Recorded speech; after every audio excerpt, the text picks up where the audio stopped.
Welcome everybody to our 2021 hurricane season initial damage assessment training. Thank everybody for joining us this afternoon. It's not as friendly an opportunity as we've had in the past, where we were all able to come to the public safety complex and see each other face to face in a training room, and hopefully that time will be coming in the not too distant future. Hopefully not for a storm, but just for future trainings on this topic. Again, this is our initial damage assessment overview training. Each of you that's joining us today will have a role with initial damage assessment following any possible hurricanes or severe weather we may see this summer. Initial damage assessment is one of those first things we'll begin to do following the impact of a landfall. And it's one of, as we'll talk about in a little bit, one of the very critical pieces of activities that we do here with Leon County and Tallahassee to help start the recovery process for our community members. So some of the key staff and some you'll hear from here today is from Emergency Management is me, Kevin Peters, the Director of Emergency Management.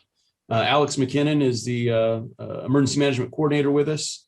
The task force leader for initial damage assessment when we activate is going to be Scott Brockmeyer. City of Tallahassee's task force leader will be Dana Morgan.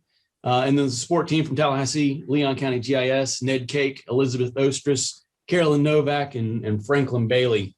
This is the core team that will help facilitate the IDA process and who will be engaged in the instructional opportunities today. I guess before we go down, I think, Scott, did you want to say anything before we really get rolling? Scott Brockmeyer. Thank you, Kevin. For those that haven't met, my name is Scott Brockmeyer. I work over at DSCM. I've been with the county for nearing 20 years, and I just wanted to say thank you all for coming and attending this training. Your efforts are so important in determining, the scope and the severity of damage post-disaster. I was fortunate enough to volunteer the last couple storms, and I met some pretty amazing people, and I'm so impressed with the volunteers that step up in such a desperate time. So I just wanted to say thanks to Ned, his team, the EOC, and of course our first responders. What they're going to show you today is just leaps and bounds sufficient over the first time that I ever participated in these efforts. And they paid attention to, I believe, the comments and feedback they've received from staff. So they've made our job a whole lot easier. And I think you're going to find this is going to go a lot more smooth compared with years past. Not that it wasn't smooth. But anyhow, my contact information is on the screen there for you. You're welcome to call me with any questions you have. I'm new to this role, but I'm learning as much as I can within a short window. I hope we have a quiet season. But if not, I'll be meeting all of you all soon. And thank you so much. Thank you, Scott. And yeah, we agree here. We hope it's a quiet season. I guess real quick before we kick off with the presentation, if you hadn't heard the news, we are still looking at a slight chance, about a 60% probability of an above average hurricane season this summer. So while we know that part, what we don't know yet is the when and the where any storms will form. So being prepared is always critical. And again, that leads us back to why we're here today, is to be prepared should we need to do an initial damage assessment this summer. As I said a little bit when we started out, initial damage assessment is really one of the key steps, and it's the primary step for helping the residents in our community become eligible for FEMA assistance following a disaster. The slide here on the screen describes the 7-step process of the disaster declaration, and the initial damage assessment, the activity that each of you will be engaged with following a storm, is the number 2 step on the list. You can see it happens after the incident. Number 2 is the local officials collect the initial damage assessment. All this training is geared towards what we do in step number 2, because the data we collect in step number 2 feeds all the following steps. It goes up through the State Emergency Management Agency, it prompts a preliminary damage assessment. Sounds kind of the same, but it is different. A preliminary damage assessment, or a PDA, where state emergency management and a representative from FEMA will come through and they'll validate the data that's collected in this process. If they concur with our assessment, they'll submit it to the governor's office to be included in the governor's request for a presidential disaster declaration. That governor's request goes through FEMA review and then ultimately makes it to the desk of the President of the United States to make a final determination. So really, when we're out there going through the communities, looking at the impact and collecting all the data on the damages, the better job we do on the front end can again ultimately affect our ability to get that presidential disaster declaration, which turns into funding assistance for citizens throughout our county to help meet those uninsured disaster costs that they may have incurred, help them get recovered and get back on their feet, and hopefully restore their lives in a positive way. Again, don't mean this to sound like there's a lot of pressure on us. I think Scott said every time we've done this, we've done better and better. And I can tell you that when we've got to step 3 and step 4 of this, when FEMA shows up to do that preliminary damage assessment, the last couple of storms, they've been very impressed with the work that the individual or the initial damage assessment teams have done. They've consistently say that Leon County and Tallahassee provides them some of the best and comprehensive initial damage assessment that they see in any of the places they've been to. So that's very high praise for the work that each of you is engaged in these initial damage assessments. So again, hopefully that takes some of the pressure off, knowing that the data is important, and know that we do a good job.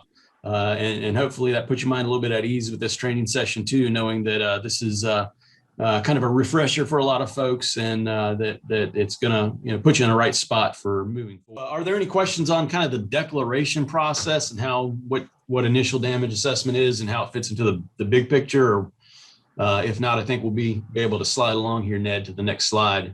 So when we do these damage assessments, it depends on the disaster situation on what we're looking for. It could be like what we've experienced in the last few years, a hurricane somewhere near our area, and it creates a lot of wind and a lot of wind damage. It may also be a slow-moving tropical system that drops a lot of rainfall, something like Tropical Storm Faye from way back in 2008. It could be the type of incident that we'll need to assess. So there's specific criteria for each type of disaster, whether it's wind damage or flood damage. And on the screen is an example of some of the criteria. You don't need to focus too hard right now on the individual elements of these different things. We'll go into it a little bit, but just know that when we have an actual event, a disaster, we're going to bring everybody in for a team briefing before we send you to the field. And we're going to get into a little bit more of the nuts and bolts of the details of what these damage impact levels really mean. That would probably be more beneficial to each of you to hear that before you go out the door than if you hear it today on, at the end of May, and instead of not using it for several months. So we're not going to get too much into the details of how high the water must be, but the key thing that you need to take from this slide and remember is that there's 4 classification levels that we're looking for in the field, whether it's a destroyed structure, a major impact, minor damage, or merely affected. And to kind of break it down, things that are affected are really not going to be too structural. They may be cosmetic effects to the property. Minor impacts are going to be effects to property, the residential structure that don't affect the living areas. And then we get into the major, the destroyed. That's where you're talking about trees are on the structure, or water levels are getting above the level of an electrical outlet if we're talking about flooding. So that's when you get a lot of the major structural components are affected, or a very high water level on a home. So those are the 4 classifications, though, that we're really going to be focusing on. That's how we're going to categorize the damages when we do a damage assessment. We also may, and it's not on the chart, but in the liner notes here, there's also an inaccessible classification. There may be times where you can't get to an area that's in your assessment zone for whatever the reason is, whether it's the flood waters or a washed out road or keep out signs. Inaccessible is going to be a classification level when you just can't get to something. Next slide, Ned. All right, so like I said, this is our initial training. This is our refresher. But when we have an event and we have to activate each of you to do a damage assessment, we're going to have everybody rally here at the Public Safety Complex, 911 Easterwood Drive. That's where the Emergency Operations Center will be. I think many of you have been here, but if not, the map here shows where we're located. We're just off Easterwood Drive, off of Capitol Circle Northeast, kind of at the intersection of Weems Road and Easterwood Drive at the approach to Tom Brown Park. Entering the building and parking. Truthfully, when you get to the complex during a disaster, there is a staff visitor parking out front. It's possible that the parking lot will be jammed already from those folks that are working in the building on an activation. But definitely try and access the building from the Weems Road access point. We'll try and have some parking available there in that location, but it could be a fluid situation. We may have to make a little bit of a parking adjustment at the time of activation, but in general, that's where you would come, is to the Weems Road access point to the complex. When you come to the Weems Road side, there's the visitors entrance, security desk at the front. If you've not been here, or it's been a while since you've been here, you may not all have access cards, but there's a pedestal out front with a call box. You mash the button on the call box, security will let you in. And then as far as what to wear on a damage assessment, so unfortunately, it's going to be probably one of the hottest times of year. We tend to get these storms in the dead of summer, but we do need to protect ourselves when we're out in the field. Certainly agency issued apparel, if you have the agency shirt, is preferred. Sorry, I had something jump up on my screen, block my view here. Stand by 1 second.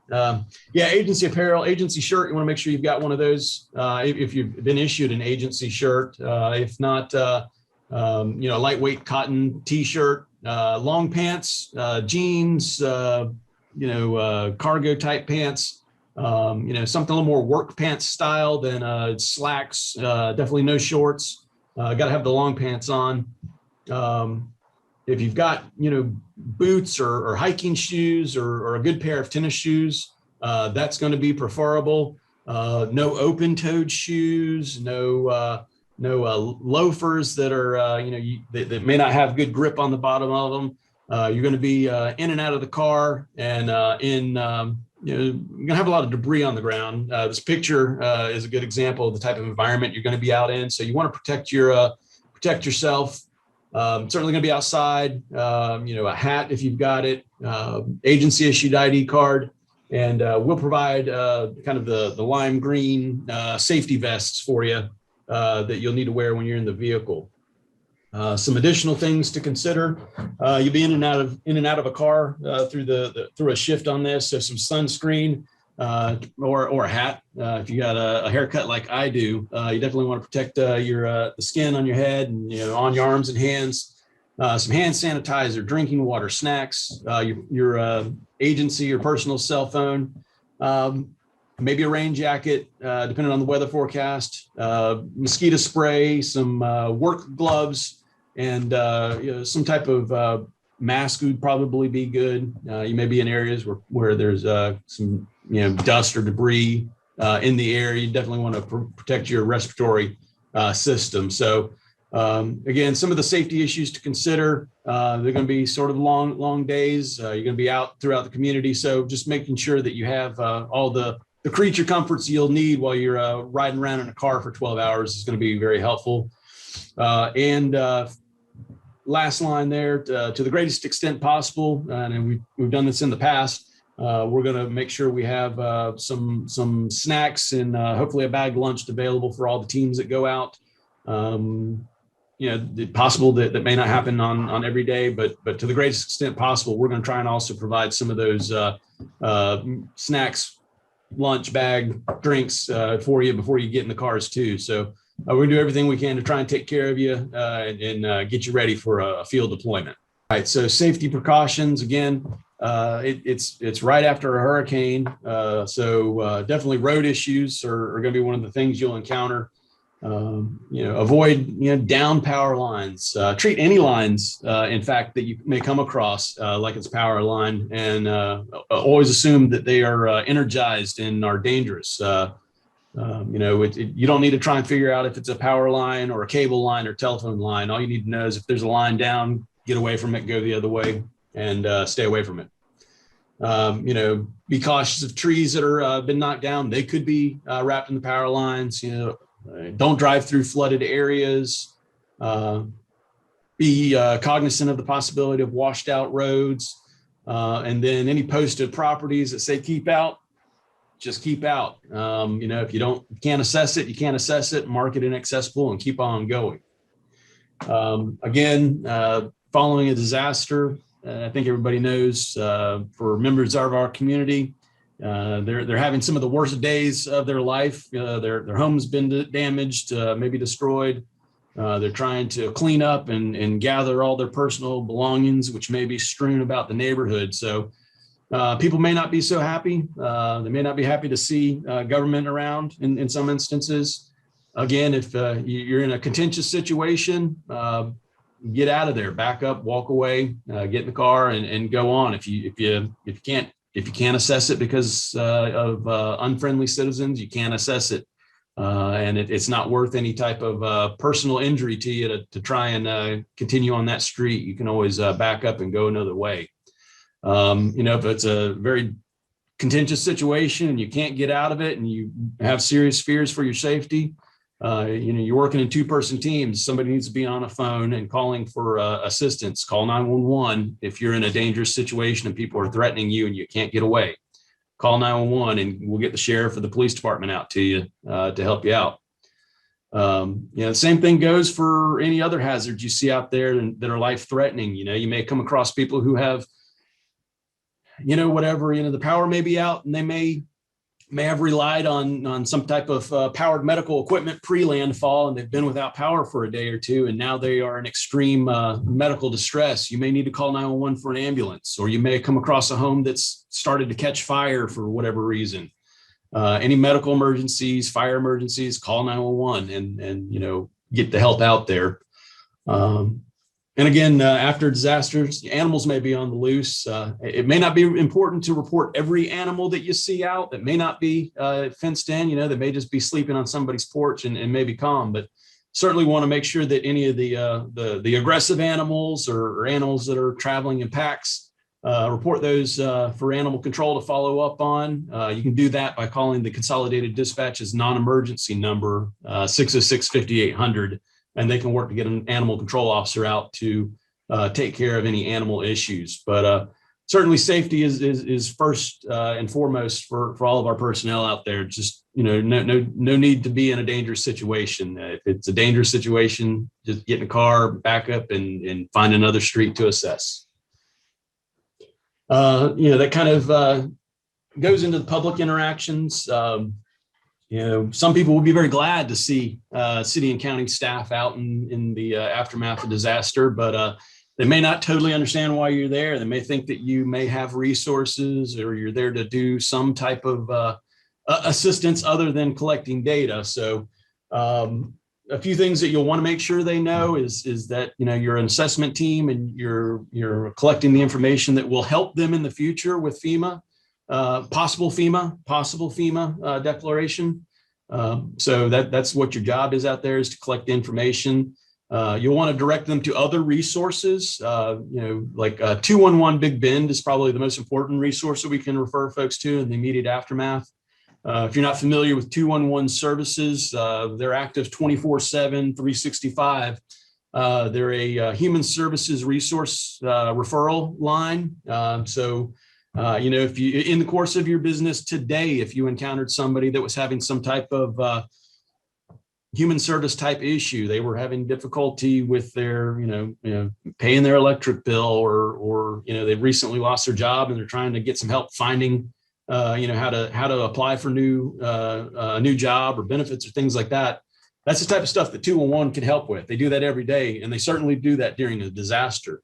So that's one of the primary sources that you can refer individuals to, is calling Big Ben 211 to get involved with a referral for disaster assistance. One of the other things that 211 also does is to train crisis counselors.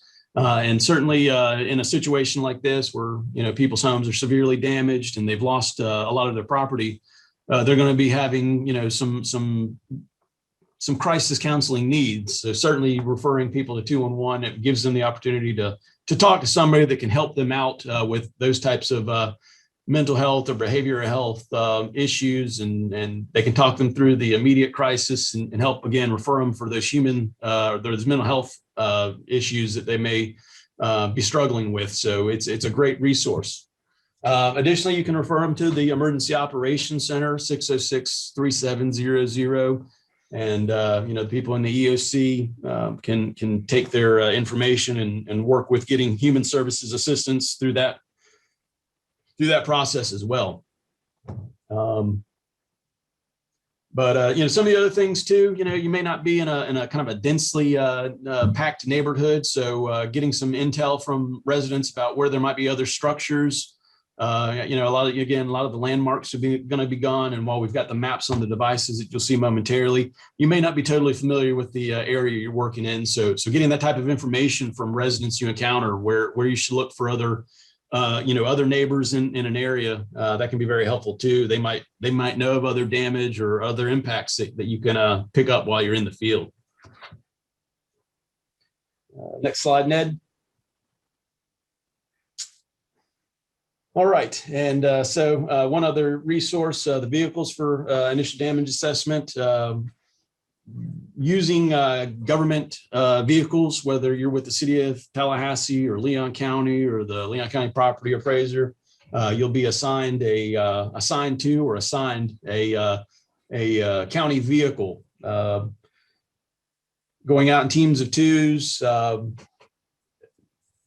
Some of the things for the drivers of the vehicles. Again, you got to have a valid Florida driver's license, have an updated insurance card, and checking in your issued vehicle, make sure the insurance card and accident reporting documents are in the glove box.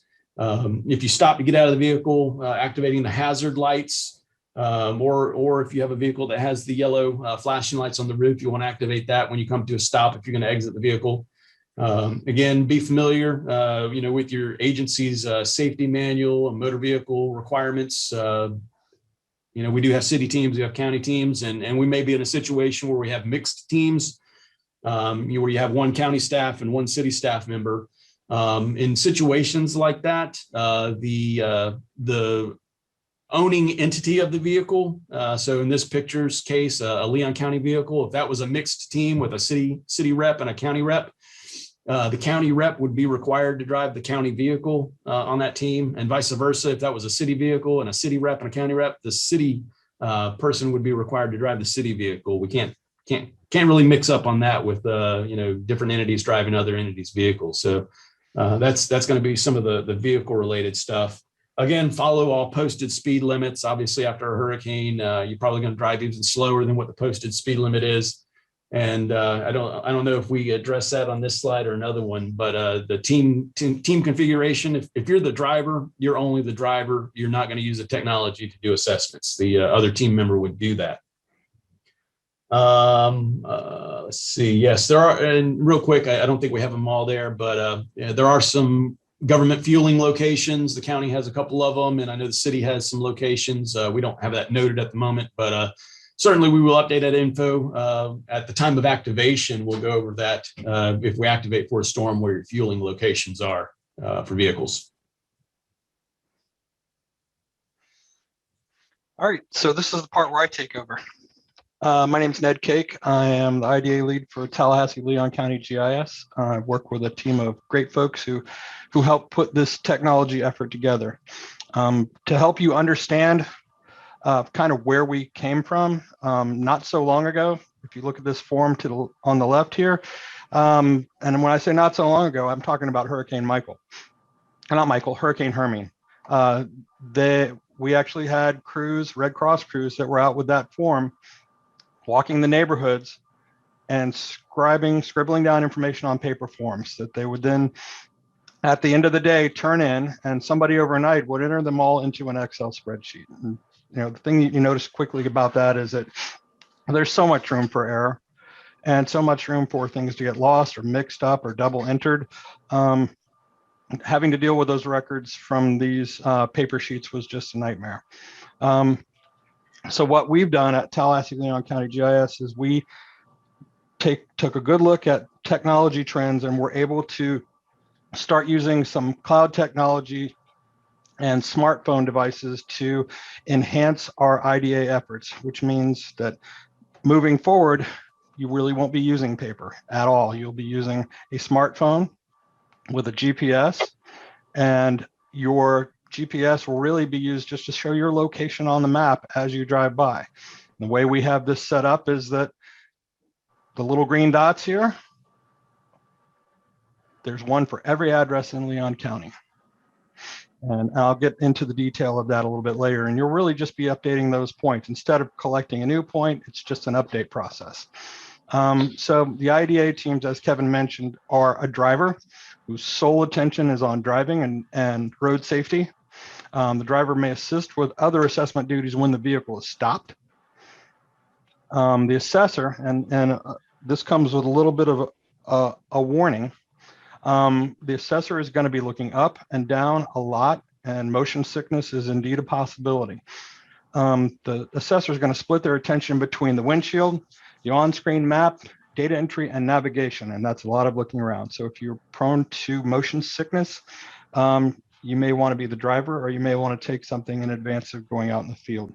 So let's see. This year, we have brand new IDA collection devices. We have 25 phones that we'll be handing out.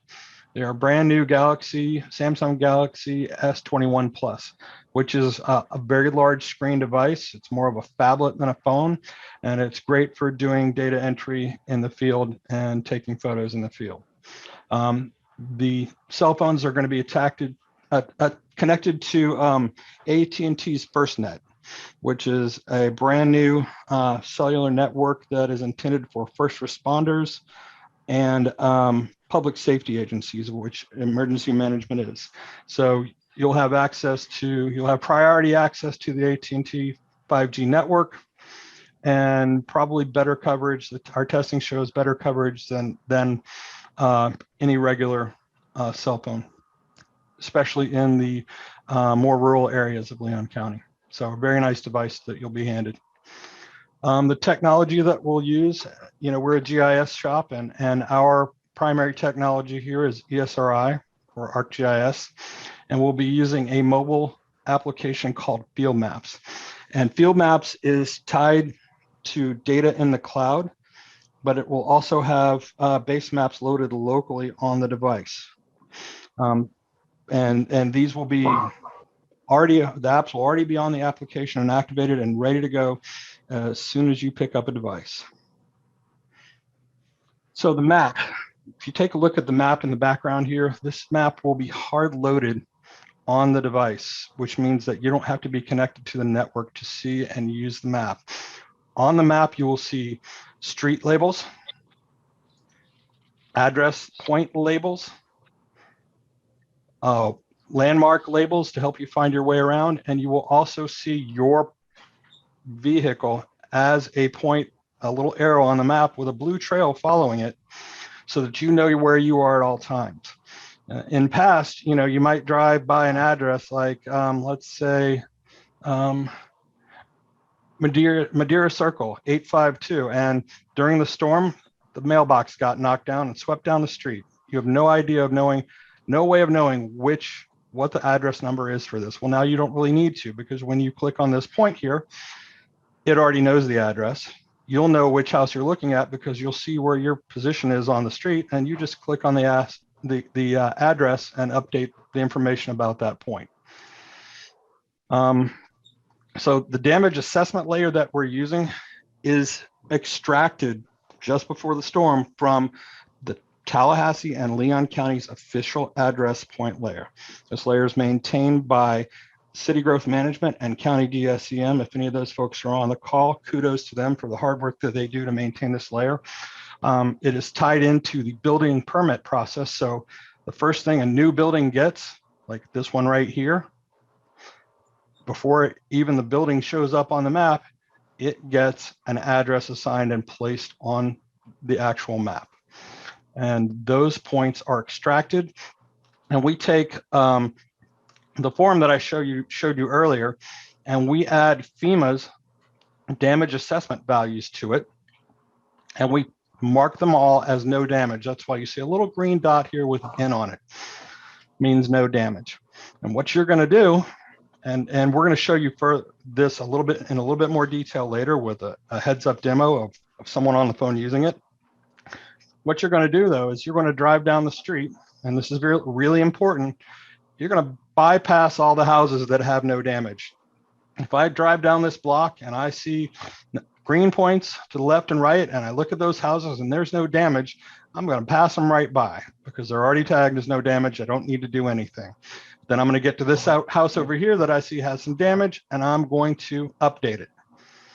And there are several things that we're going to do along the way, update all the values that are required, and then we're going to document the damage. And we're going to talk about documenting that. By documenting, I mean taking photos of the actual damage. And we're going to talk about how to do that shortly. Let's see. As you update the points, they will actually change their symbol on the map as noted here. So you can see that one. These are Hurricane Michael results. And you can see this neighborhood had some minor damage and some major damage, no destroyed houses, but a good bit of damage throughout the neighborhood. So when you come into EOC and we set you up to do some work, we're going to assign you to a zip code, and your device will be limited. The points on your device will be limited to that zip code. If we have enough teams, we may split a zip code, or we may assign a specific neighborhood in a zip code. Like, okay, we want this team to just go out and do Indian Head Acres, or we want a team to just go out and do Southwood. But they'll have to be working within that zip code boundary. And this keeps our teams from crossing over with each other and doing work where somebody's already been. After Hurricane Michael, we started reviewing some of the photos that have been taken and some documents or for documenting the damage. And what we determined was that we weren't getting the best results because we hadn't really given a lot of instruction on it. So we sat with Kevin and we came up with, here's what we're looking for. And Kevin, feel free to pipe in if you need to. This main picture in the photo on the right, it's just barely acceptable because you can see both ends of the roof. But for picture number one, first off, all pictures should be taken in landscape mode. So you're going to have to hold the phone sideways. I know that's not how you usually take your selfies, but you're going to have to hold it in landscape mode. That means long at the top, short on the sides. And the first picture we want to see is something that shows the damage and the entire roof line of the house. This helps us to determine the scope of the damage to the house and possibly whether or not it's over a living area. In photo number 2 here, we've zoomed in a little bit to show a little bit more of the damaged area. And in photo number 3, we've got another angle of the damage area. And so we're looking for a minimum of 3 photos, and somewhat like what I just described. But the most important one is this guy up on the top here, where we show the full roof line with the damage included. Another one that we're going to be looking for is urban search and rescue markings. If you see a house that has markings on the front of it like this, we want you to document that also. And the photos are actually uploaded to the cloud as attachments to this individual point. So anybody in our maps who clicks on that point can see all the photos of that actual location. This is just a guide of what those urban markings look like. If you're interested, feel free to take a look at it later. So this process has evolved over time. And one of the first things that we learned when we started doing this cloud-based technology post Irma was that after a tropical storm or hurricane, oftentimes cell towers don't work. Most of them have generators, but sometimes those generators fail. And there were lots of locations or towers just get knocked down. There were lots of areas where we had no coverage and we were not prepared to work offline, and our folks really struggled in those instances. Since that time, Field Maps and Collector, the new one is called Field Maps, are now able to fully edit data disconnected. By that, I mean, you could put them in airplane mode with no connection at all and still drive around updating the damage assessment points. And what you would need to do is when you come into coverage again, you turn on, or when you come into coverage again, you just basically hit a synchronize button and all of your information is loaded up to the cloud. And as soon as you've done that, everybody back at the EOC can see your information. They can see your details, which is going to become really important to us. So imagine going from the early days of Hurricane Hermine, and it may take 3 days for us to actually see results on a map, and for FEMA and the state to go out and begin looking at the results. In this instance, your results will be immediately available to everyone as soon as you synchronize that data.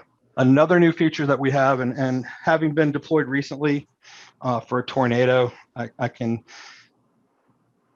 express how important this is to know where you've been. You may be assigned to a neighborhood that you don't know. If you've never been to Indian Head Acres, it's got all the curved streets in it that circle back on each other. Knowing where you've been already, it can be really important in the field. It'll save you time. It'll keep you from doubling back. I can't imagine the number of times driving around after a recent tornado that, hey, we've already been on this street. How did we get back here? Having this tracker feature turned on, and it'll show for up to 72 hours everywhere that you have been with that device. It will also show your where you've been to us back in the office. So we know where you've been and where you might have missed, and we can call you up and say, hey, can you go back over here and check this area? So a tracker is going to be really important, and it will already be activated on your device when we hand it to you. So just leave it activated, and it will be showing your location as you drive. So can't underscore enough the importance of you synchronizing your content when you have coverage, because everybody's watching. The county administrators and city administrators will lean over to us in the EONC and say, hey, is that up to date? So we're showing a dashboard. And this dashboard set up during Michael was showing live results from our damage assessment as the teams were out collecting the data. And every time I was able to say, yes, that's the latest data. As long as our people are synchronizing their content, it's always the latest data. And these are the kind of tools that we'll be building for administration to look at. And when we, like Kevin mentioned, when we hand this over to FEMA, it's some of the best data that they've had. We got to ride around with them during their PDA process, and the state's applications and FEMA's applications couldn't work offline and couldn't synchronize, and they continuously had to call the office to report their findings. So it was really nice to have that effect, or to be able to be that advanced as local government. So next up, I'm going to have Franklin Bailey share. He signed in from a phone, and he is going to actually bring a phone up online. Before I move on, Kevin, do you have any comments? I don't have any comments, but do we want to stop for just a second before we do the technology demo and just see if any questions from where we've been from anybody on the call? I know that's a lot of information we just burned through, but I also know a lot of you have been through some of the previous sessions or have participated on Teams before, but I just wanted to maybe pause for a second. I'm going to try and hold it up to my camera here. We do have some little flip book guides that we will deploy with the teams as you go out that kind of give example pictures and some additional description information. So this type of information we're going over in this presentation, you'll have a little flip book that you'll get assigned on the day of deployments to take with you in the car too, to help you as kind of a little cheat sheet if you'll need it before you have to use the technology that Franklin's about to show us here. So we'll turn it back now to Franklin. All right. Good afternoon, everyone. I will keep this short and sweet. Our goal in doing this has been to make it as easy and foolproof as possible. So I'll just kind of run through what the phone looks like when you get it, go through updating a point, and then like Kevin mentioned earlier, before we have an actual activation, we will have a in-person session where we run through this again, and you'll have the phone in your hand, so you get to see it too. So this is just kind of a brief introduction or a refresher for some of y'all. So once you're in the phone, you can see here this Field Maps app. I'll go ahead and click on it. This is what it's going to look like when you log in.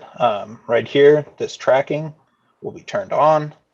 So you shouldn't have to worry about that. If you see it's turned off, just go ahead and turn it on. Like Ned was saying, this is really useful for making sure that we've covered all the areas that we need to cover, and making sure that we aren't also doing more work and covering areas that we've already done before. I'm going to go ahead and click on, say I'm on the 32301 team. I'm going to go ahead and open that map up. Should load in here. So you can see we have the base map in there. You can see the outline, that pink line, that's your zip code boundary. And then as we zoom in closer, you'll start to see these dots pop up. Like Ned said, one of the important features that we've added this year is the number on the address point. So that should make it easier. You can see what he was talking about with the blue arrow as well. That shows your location. You can see we're in the courthouse. But when you start moving, that should update with your GPS. All right, so say we're driving along down Calhoun and we notice this building right here, 123 South Calhoun, is damaged. We would need to make a report on it. What we're going to do, just going to click on that building. You can see that kind of brings up the information about it. Here is all the different types of fields that we're collecting on. To start that process, you're going to go down to this little pencil here in the bottom left and click that pencil. Now we're editing. So the incident name will be populated, the address will be populated. You don't have to worry about any of that. Here, what we just want to do is we're going to populate the assessor, whichever account you are, and you'll know on your phone, it'll tell you which user you are. The assessment date should auto-populate to whatever date it is.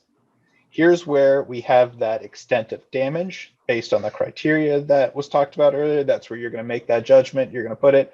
For this one, let's just say major damage. Primary cause of damage. What caused the damage? Was it wind? Was it rain? Was it flooding? That's all right there too. We'll say there was tree damage fell on that building. Description of damage. You want to briefly kind of describe what's going on. Tree fell on roof. Habitable, yes. Structure type, we'll just pretend that this was single family residential. All right. As we talked about earlier, one of the important things is making sure that we have photos of it. To do that, right there, you're just going to hit that take photo button. It's going to open up the camera. And you can see my keyboard right now. We still have the screen protectors on these cameras, so that's why it's a little bit blurry. But for this example, you just take a picture.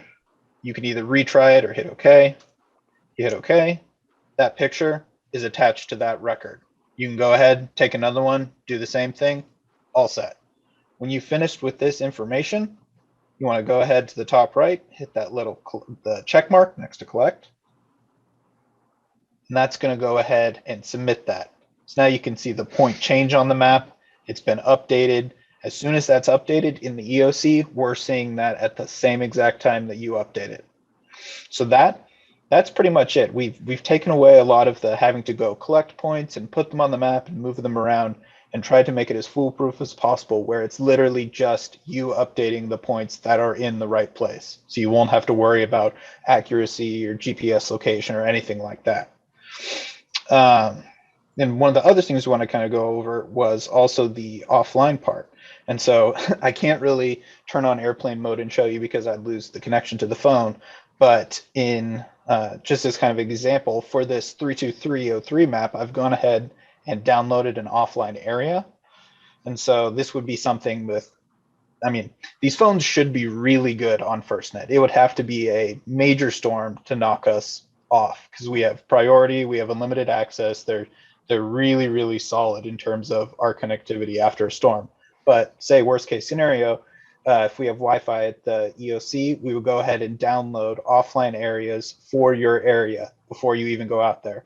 And you can see here, I briefly downloaded a small area just to show you of if I turned on airplane mode right now, I could go in here, start making edits. That would be fine.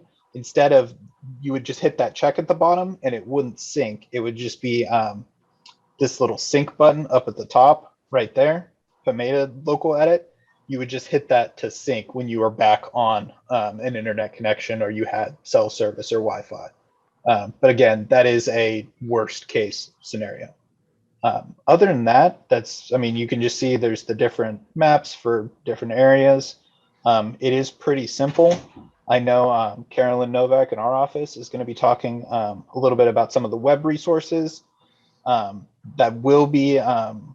she'll be talking about, and I'll just briefly show you. She'll talk through this, but we do have a link to those resources right there, as well as the phone app there that we'll have populated with Scott's number. We'll have populated with the EOC number so that you can reach out and find the appropriate resources for whatever issue you ran into.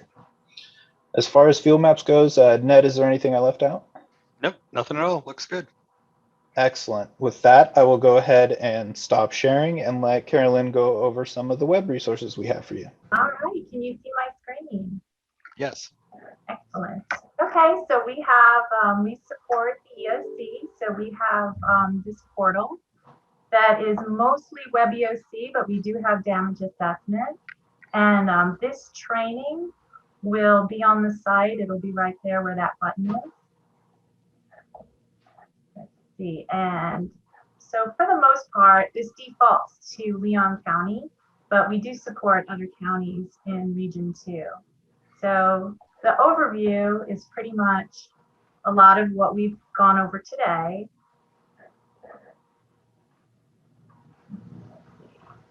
Phone check is mostly internal. So when we give you the phone, you know how we're tracking it.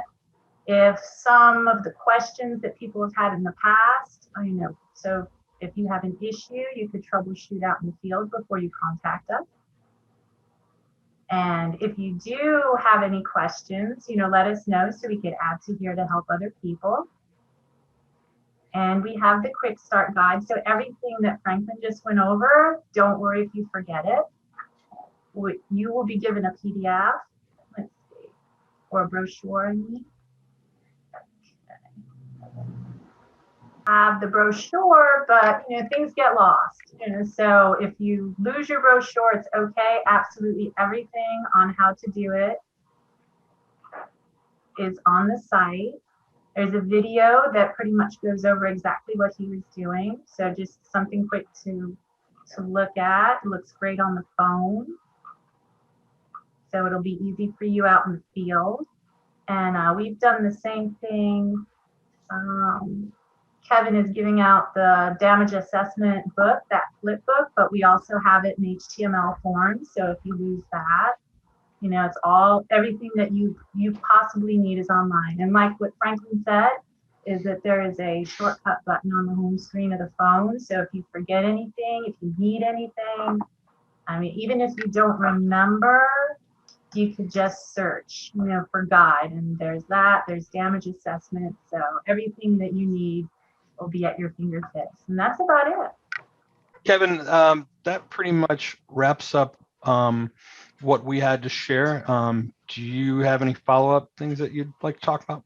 Yeah, just two things that I maybe should have mentioned earlier, and I guess I forgot, but actually during Franklin's presentation, it reminded me of one of them. We do have because I saw it in the drop down, it did mention businesses. And I'll say that, our focus with these individual teams, when we send them out, is residential impacts, going through the neighborhoods and looking for damaged and destroyed homes. We're not primarily focused on businesses, but when you're out, you come across a business that has been affected, certainly go ahead and document it. We can do that. We can share that data with the Office of Economic Vitality. But that's not our focus with this project. Again, we're very focused on the residential initial damage assessment, and that's what our focus is. But like I said, certainly share that information if you gather it by you're out in a neighborhood and it's whatever type of little business it might be. If there's something damaged, certainly go ahead and document it. It's not going to hurt. But again, that's not our focus. We don't need you running up and down Appalachia Parkway or North Monroe Street documenting the businesses there. That's not the focus of this mission. It is definitely the residential impacts. As response, certainly we have some very severe flooding. I know we kind of touched on it a little bit. A lot of that assessment would likely happen after water recedes. So we're going to be looking for water lines on structures, in that scenario. That being said, I guess there is the possibility that we had a couple people that could go out if there were areas where the water was not likely to go down fast. We could send some folks out to do some assessment of how high the water is. In that scenario, if we did it, it would. The individuals that went out with the devices would be teamed up with either the Tallahassee Fire Department or the Leon County Sheriff's Office. They would be in a boat with those folks as the boat operators. Again, they're trained to operate in the water environments like that. So we wouldn't expect any of the teams to have to know how to drive boats and operate boats. We would never expect that during a flood event, but there may be situations where that may be prudent to get some teams or somebody from a team. Again, it would be mainly an individual with a device. Probably wouldn't be a two-person team, but somebody that could go out and meet up with, again, those public safety professionals, and they would provide the boat operators and the boats, and that's how that would be coordinated. But we don't see that being widespread application to each and every one of you, so I wouldn't stress too much about that, but there could be that opportunity. And then one other thing, I know we talked about zip code assignments. It's possible that we would hold back a couple of teams or assign a couple of teams to, I don't know if we have a good description, but kind of hotshot duty. When we have a disaster and we've got shelter operations, we do operate like a medical assistance shelter for people with special needs. Oftentimes before we can release those individuals from the shelter, their homes need to be checked out and make sure that they're, functional, particularly people who are, very electric dependent, who may have come to the shelter. So as we get calls from the shelter staff there that oversees that medical needs shelter, we may have one or two teams that we have that serve in this hotshot role, because we'll know where they're from. They pre-registered to be there, and they would tell us what their address is. We would deploy those hotshot teams to go, wherever they may need to go in the county to do a drive-by and check out the home to see if it survived the storm and may need to know if the power's on. That we can kind of do through the EOC. We'll work with the electric department representatives, whether it's City Electric or Talcott Electric. They can ping meters, but we can't really tell how the structure is. So we may have a couple of teams that are just kind of in a hotshot role. Scott Brockmeyer may contact you and tell you that your assignment is to run to, this street at this address and see if the house is still there. So you would go and run some of these addresses down, which is, again, where some of that tracking is helpful that Ned talked about, knowing, where other people have been. We may check in the map and see if anybody's assessed that house yet. And if not, Scott Brockmeyer could assign a team to run over and check something. We wouldn't pull you out of a zone. We'd probably have a couple teams just available to us to run down some of those kind of hotshot missions for people that are in the special needs shelter or things of that nature. But I think those are the only two things that I really had. Maybe those are three things that I had that I think we maybe didn't quite cover at the get-go. Another note I wanted to make is that, my experience has been that there's usually a good bit of damage that is just not visible from the street. You're going to, there will be houses that look perfectly fine from the front, but from the back, they're just wrecked. If those folks wave you down and invite you in to document the damage, by all means, document the damage, but you still may not be able to see it. And I don't know if we can worry too much about those locations. We do have the ability for the public to submit their own damage reports through one of our applications, and we typically will verify the damage and add it to the IDA report after the fact. All right. I guess this might be a good time again to ask if anybody had any questions or comments. Again, it appears that everybody is muted, so you would need to unmute yourself if you have a question. I assume if there's anybody that called in, I think you have to hit *6 if you strictly dialed in. But if you're using the computer, use the unmute option on the little microphone. Kevin, hi. Yes, I do have a question. Okay. What is the legal obligation or risk if we go to a structure, not being a building inspector, having no first responder, code training, anything? We go to a structure and we say a house is habitable, not fully knowing what's going on. 2 days later, something happens and that occupant is hurt. What, if any, is there a legal obligation for us as assessors, either individually or collectively with the city or county? I mean, that seems to me a little bit, we're saying a house is habitable when we're not fully aware of everything going on. Like you said, unless they invite you in, it sounds, because that was another one of my questions, do we actually go inside the homes? It doesn't sound like we do. We're just looking at it from the street. So unless we fully know what's going on, it seems a little, I'm sure legal has looked at it. Leon County's got a great legal team. I'm sure they've looked at it. But I'm just curious if you could address that. Yeah. So and anybody that's else on the team here, please feel free to jump in. But this is not a habitability assessment. We're not making determinations whether a house is livable or not. We're merely conducting an initial impact assessment based on the FEMA's levels of damage. We're just saying that a structure is damaged and to what level there is damage. We're not trying to make an assessment as to whether it's livable or not. Not anything that a building inspector would come in and put a condemned or whatever other type of nomenclature they use. That's not. Yeah. Well, the reason I ask is your phone app has you put down whether it's habitable or not. On the phone app, you indicate when they was going through the. Okay, yeah, I guess I missed that, Ned.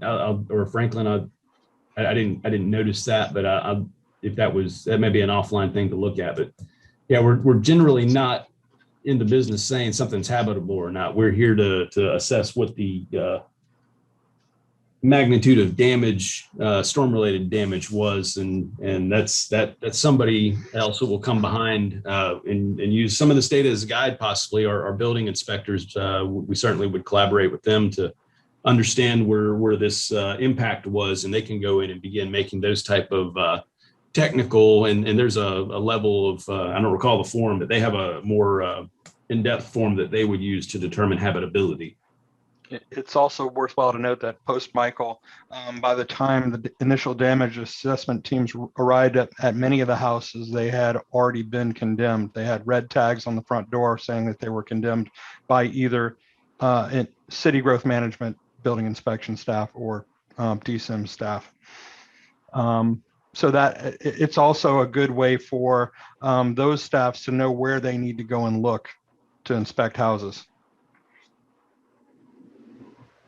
Kevin, this is Abena. I was wondering, in light of that question, I know my entire team is here, and we have code enforcement. We have folks that are doing housing projects and, are pretty familiar with some of this stuff that makes this question come up.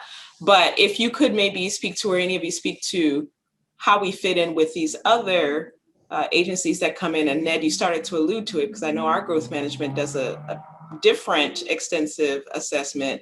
We want to get a first pass, what's the lay of the land, just how things are looking right now, but we know that there will be others that come maybe even before or after us. And so if you could maybe contextualize what this team does within the rest of the assessment so we can have an understanding, but maybe some peace of mind too, that, you guys are not going to be the ones to make a final determination. This is the end all be all. Yeah, no. This assessment is certainly not intended to be the end all be all. It's I think in some documents, and it may be even in the FEMA guidance on this, that this is really in the realm of windshield survey, that this is kind of that hasty, quick and dirty impact assessment. Where do you have major damage to homes in your community? Where are the worst areas?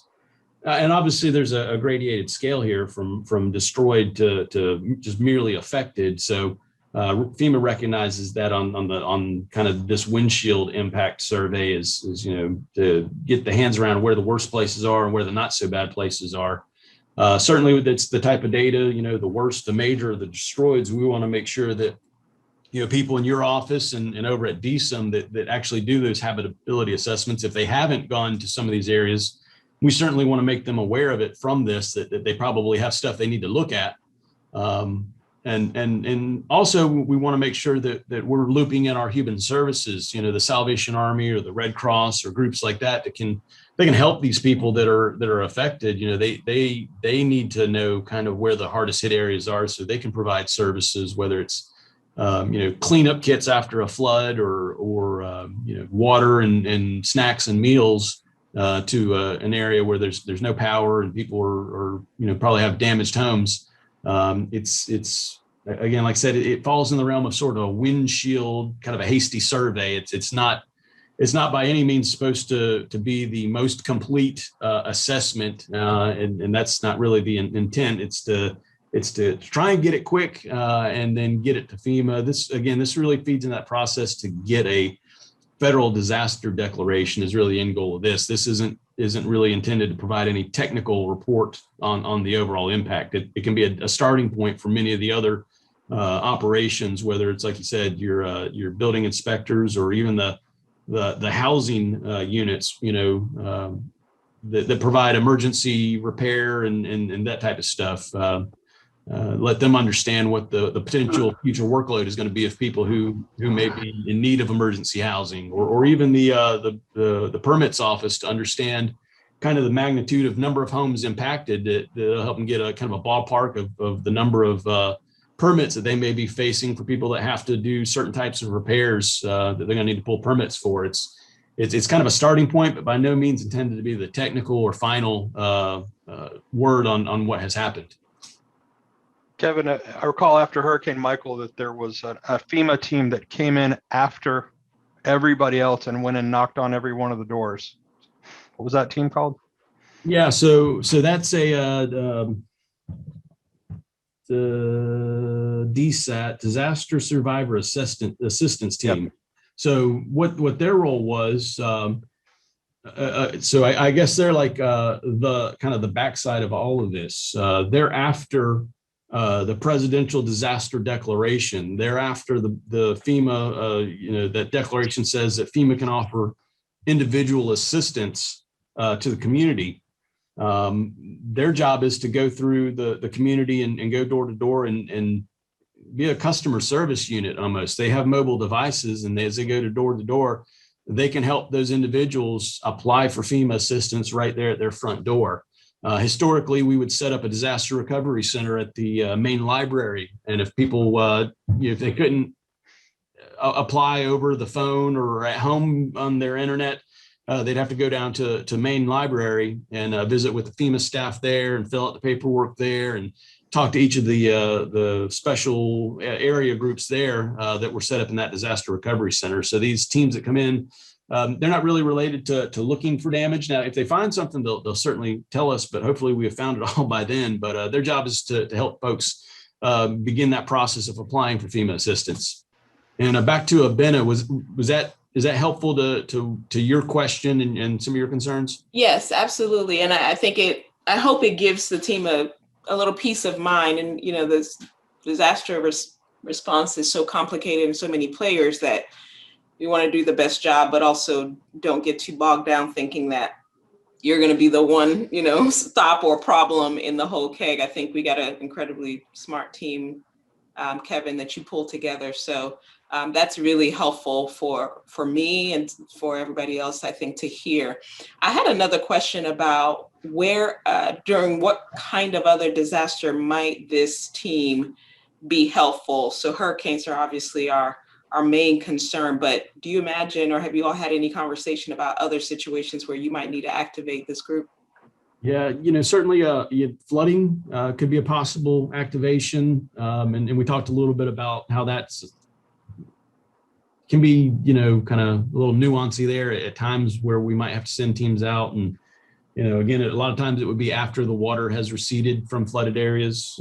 Sometimes it could include people being teamed up with public safety.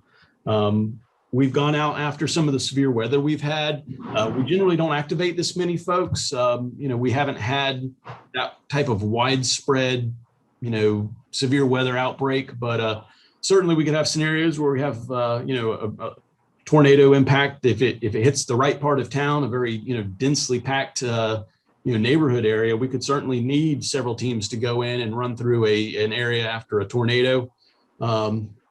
If we had fires, wildfires, we could certainly activate for that. Again, just the scale, this many people needing all 20 some odd teams, it's going to be something like a hurricane that's a community-wide impact. As we get smaller in the type of disaster, we could certainly use the help at times, but we'd scale it down because you wouldn't necessarily need all of these teams for more of a smaller kind of focused type event. After the tornado, I believe it was last January, we sent out 3 teams to survey that damage. Yeah. And some of and when we have severe weather like that, we don't normally have a full-on EOC activation like we do during a hurricane. So we can cut a few emergency management staff out of the office to help out too. So fortunately, we can use more internal resources on the smaller events, but there's always a possibility that you have multiple smaller events in multiple places, and you may need some extra hands on deck for that one. All right, it's getting quiet. I think maybe we getting close to the end here. Ned, Scott, anything from anybody else? Group or Scott Brockmeyer, anything? Yeah, I think you guys covered it well. And just to piggyback on what you just said, this is the initial damage assessment. The importance is just collecting the data, especially the pictures, just understanding the scope, the severity. That helps get the teams in place that can bring aid, assistance, and the expertise that's needed. So it's very important in that we're one of the first teams out in the field post-disaster. So just kind of gives us an understanding perspective as to where help's needed most. But no, I think you guys did a good job. I was just going to comment that the best feature I saw for upgrades since the last hurricane was the tracking feature. I was the windshield assessor, and it was a struggle flipping between the map, the phone, navigating the driver because you're telling the driver where to go. So I think I had my personal phone out using the maps, and it can be a little bit daunting, but I think having that one feature pulled in simplifies it greatly, and you can focus on just looking at structures, taking the pictures, and uploading the data. So thank you all for that. That's quite an improvement over just last year. I'd like to thank the team here, Franklin, Elizabeth, Carolyn, for the hard work they did to keep the damage assessment going and to improve it every storm cycle. It's a good bit of work, and it's something that I think we've become pretty good at. So good job, team. Thank you for your time. Take care, and hopefully we don't see you this summer, but we know you'll be ready if we do. So take care, everyone. Thank you.